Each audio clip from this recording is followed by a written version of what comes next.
तो दोस्तों आज हम बात करने वाले हैं बजाज हाउसिंग फाइनेंस लिमिटेड के बारे में। तो इस कंपनी पे काफ़ी सारे लोग परेशान हैं क्योंकि आज से एक साल पहले बहुत ज़बरदस्त यहाँ पर इसकी ओपनिंग हुई थी आईपीओ की।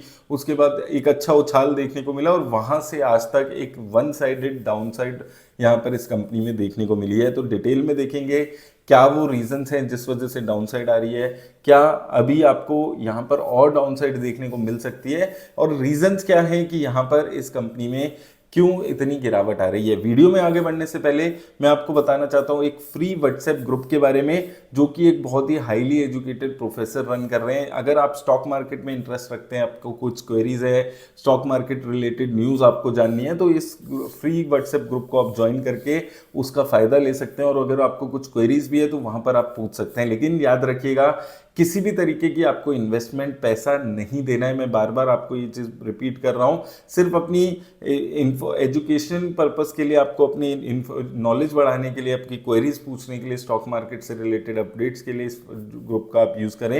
लेकिन किसी भी तरीके के पैसे आपको यहाँ पर नहीं देने हैं।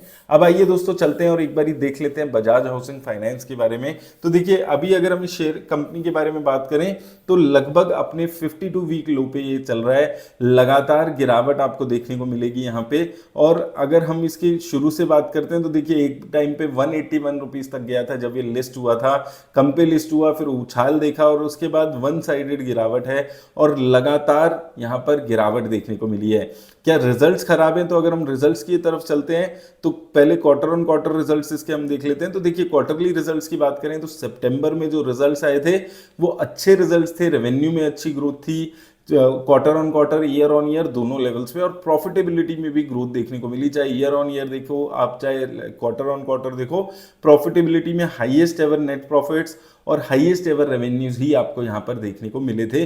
ओवरऑल भी देखेंगे तो आप एक साल में 28% की ग्रोथ प्रॉफिट में और सेल्स में 20% की ग्रोथ है। तो फंडामेंटली और ग्रोथ वाइज दोनों तरीके से एक अच्छी ग्रोथ अभी ये कंपनी आपको दिखा रही है। अब इतनी अगर ग्रोथ अच्छी आ रही है, कंपनी में दिक्कत नहीं है, तो क्यों गिरावट आ रही है? तो देखिए दो तीन रीजन है। एक तो देखिए जो अभी कंपनी की जो अभी रिसेंटली इसकी कॉन कॉल हुई थी उसके हिसाब से अगर आप देखें तो कोई फ्रेश नए ट्रिगर्स यहाँ पर नहीं देखने को मिल रहे हैं। जो मार्केट को ऑलरेडी पता है, जो प्राइसिंग है, वो सारी चीजें यहाँ पर है।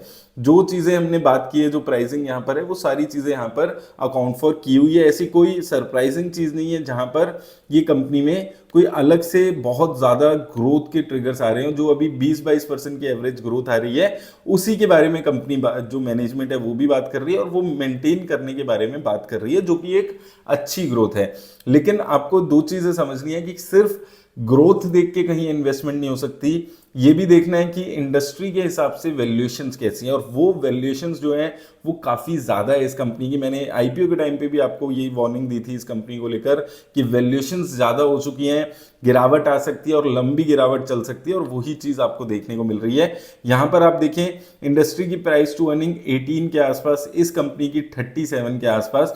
और जो ग्रोथ है जो बाकी कंपनीज हैं, जैसे हम यहाँ पर आधार हाउसिंग फाइनेंस की बात करते हैं तो यहाँ पर देखेंगे ये कंपनी 21 की प्राइस टू अर्निंग पे इस वक्त चल रही है और यहाँ पर भी अभी एक अच्छा उछाल रिसेंटली देखने को मिला है। यहाँ पर भी आप देखेंगे 19% के आसपास की एक साल में ग्रोथ है और 5 साल में प्रॉफिट में 37% और सेल्स में 18% की ग्रोथ है। यानी कि यहाँ पर भी आपको अच्छी ग्रोथ देखने को मिल रही है। इसके अलावा आप और कंपनीज देखेंगे वहां पर भी आपको सिमिलर सिनेरियोज देखने को मिलेंगे।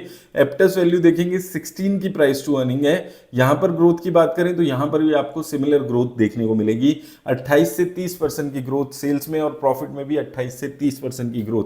तो ग्रोथ जो है इसकी वो इंडस्ट्री के लेवल्स पे ही चल रही है। जो बाकी अच्छी कंपनीज है, एप्टस वैल्यू, आधार हाउसिंग फाइनेंस, ये मैंने दो एग्जांपल लिए हैं। इनके अलावा भी काफी कंपनीज में आपको सिमिलर सिनेरियो देखने को मिलेंगे।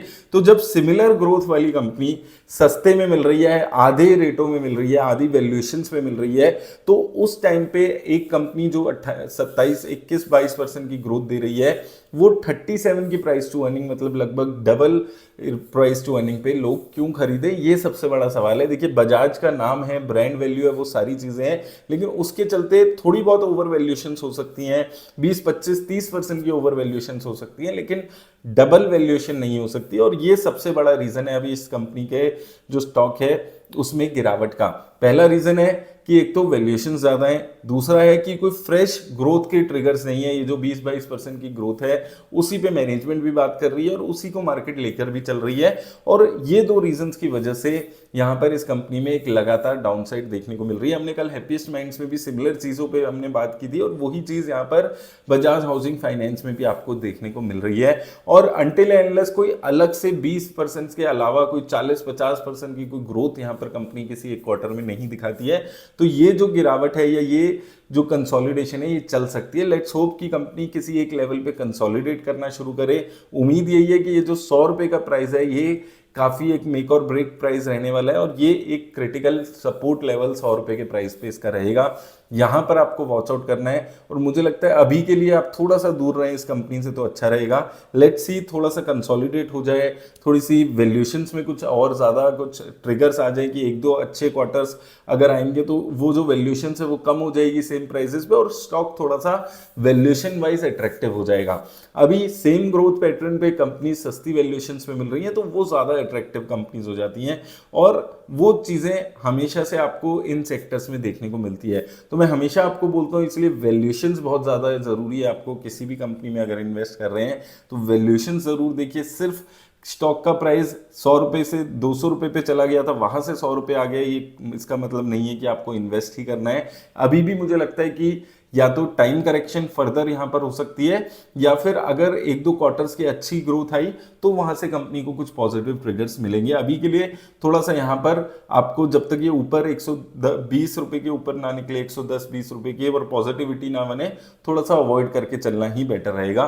उम्मीद करता हूं आपको हेल्प मिलेगी, लेकिन याद रखिए किसी भी तरह की इन्वेस्टमेंट की राय वीडियो नहीं देती है और मैंने लिंक आपको व्हाट्सएप ग्रुप का डिस्क्रिप्शन में दे दिया है। अगर आप अपनी नॉलेज के लिए जो ज्वाइन करना चाहते हैं तो आप कर सकते हैं, लेकिन अगेन याद रखिएगा किसी भी तरह की इन्वेस्टमेंट आपको नहीं करनी है। धन्यवाद दोस्तों।